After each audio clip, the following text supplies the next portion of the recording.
నమస్తే, welcome to 24/7. గడిచిన వారం రోజులుగా జరుగుతున్న రాజకీయాలపై సర్వత్రా చర్చ జరుగుతుంది. ఏపీ ముఖ్యమంత్రి చంద్రబాబు నాయుడు, సీఎం రేవంత్ రెడ్డి భేటీలపై తెలంగాణ, ఆంధ్రప్రదేశ్ ప్రజలు భిన్న రకాలుగా చర్చించుకుంటున్నారు.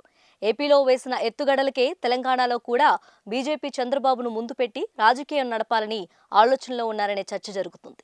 తెలంగాణలో సెటిలర్ల ఓటు బ్యాంక్ కూడా బాగానే ఉంటుంది. గ్రేటర్ హైదరాబాద్లో ఈ ఓటు బ్యాంక్ కాస్త ప్రభావితమైన శక్తిగానే ఉంటుంది. ఏపీలో కూటమిలో ఉన్న చంద్రబాబు, పవన్ కళ్యాణ్, బీజేపీ కలిసి తెలంగాణలోనూ రాజకీయ కూటమిని కొనసాగించాలని ఎత్తుగడలు వేస్తున్నారనే ప్రచారం జరుగుతుంది. జీహెచ్ఎంసీ ఎన్నికల నాటికి దీన్ని బలోపేతం చేసేందుకు చంద్రబాబు పావులు కదుపుతున్నారని టాక్ నడుస్తుంది. ఇప్పుడు తెలంగాణలో చంద్రబాబును బీజేపీ నడిపిస్తుందని కాంగ్రెస్ వర్గాలు భావిస్తున్నాయి. ఇదే అంశంపై PCC working president Jagga Reddy party నాయకత్వాన్ని అలర్ట్ చేశారు.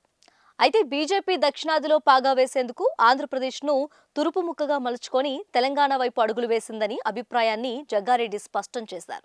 దీనికి చంద్రబాబు నాయుడు రాష్ట్ర విభజన సమస్యలు ఎజెండాగా తెలంగాణలోకి ఎంటర్ అవుతున్నారనే మరో వాదన కూడా ఉంది. అయితే సీఎం రేవంత్ రెడ్డి కూడా అదే తరహాలో కౌంటర్ అటాక్ ని మొదలుపెట్టినట్టు తెలుస్తోంది. తెలంగాణకు వచ్చి చంద్రబాబు చేసిన రాజకీయ ప్రసంగానికి తెలంగాణ సీఎం రేవంత్ రెడ్డి కూడా ఏపీకి వెళ్లి కౌంటర్ స్టేట్మెంట్ ఇచ్చి వచ్చారు.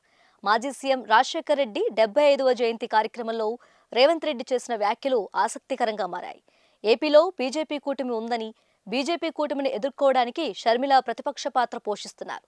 రాష్ట్రంలో కాంగ్రెస్ పార్టీని బలోపేతం చేసే వ్యూహాన్ని అమలు చేస్తున్నారు.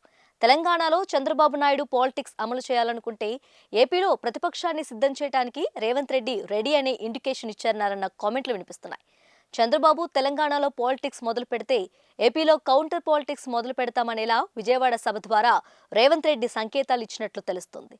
ఏ మాటగా మాట చంద్రబాబు కౌంటర్ కు రేవంత్ చేస్తున్న పొలిటికల్ ఎన్కౌంటర్ చూస్తుంటే తమ్ముడు తమ్ముడే అనే సామెత గుర్తొస్తుంది. ఇద్దరు ముఖ్యమంత్రులు పొలిటికల్ కామెంట్లతో తెలుగు రాష్ట్రాల్లో రాజకీయాలు ఆసక్తికరంగా మారాయి. చంద్రబాబు, రేవంత్ రెడ్డి ఎలాంటి వ్యూహాలు అనుసరిస్తారనేది ఉత్కంఠగా రేపుతుంది.